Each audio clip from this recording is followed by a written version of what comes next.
हम गुंजन चौधरी मैथिली गुंजन चैनल पर समस्त मिथिलावासी के स्वागत करै छी। आइ हम एकटा बेटी विवाहक गीत लऽ कऽ उपस्थित छी।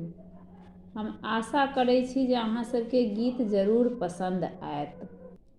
गे माई मन छल चित छल गौरी विवाहे ताहू पंडित करितौं जमाए।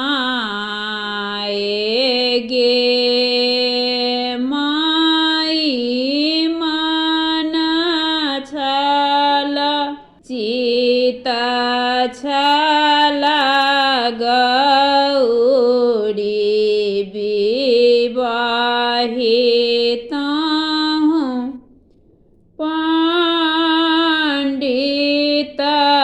करितौं जमाए।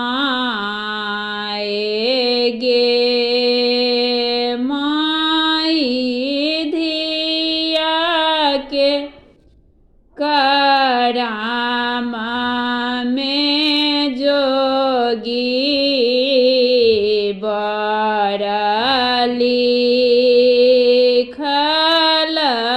लिखल मेटल नहीं जाए। गे माई धिया के कराम में जोगी बर लिखल लिखल मेटल नहीं जाए।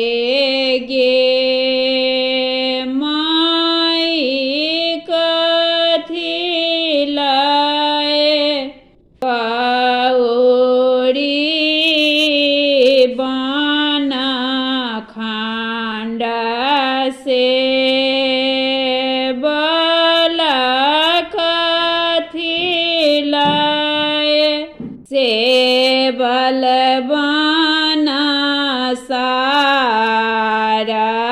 गे माई कथी लाए गौरी दाई कठिन व्रत कैलन के हन गौरी के कपार।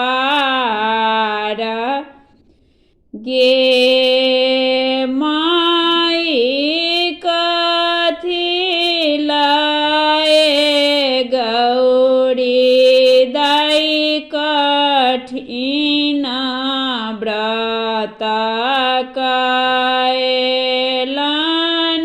के हन गौरी के कपार। गे माई धर्मल ए गौरी दाई बन खंड से बल धर्मल से बल बन सारा।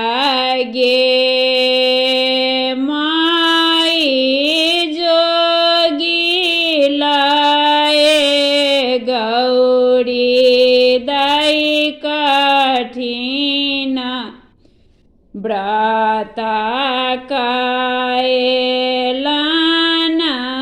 जाने गौरी कर्म तोहार। गे माई जोगी ला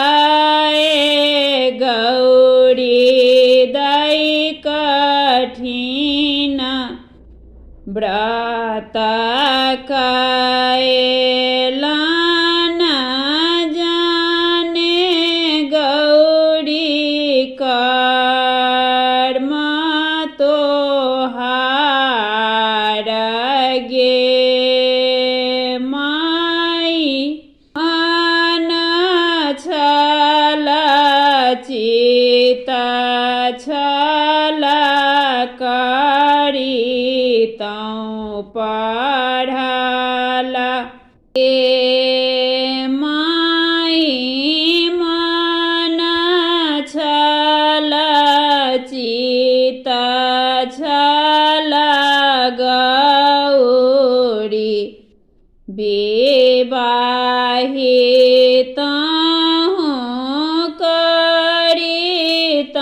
करिताहूँ पंडित जमाना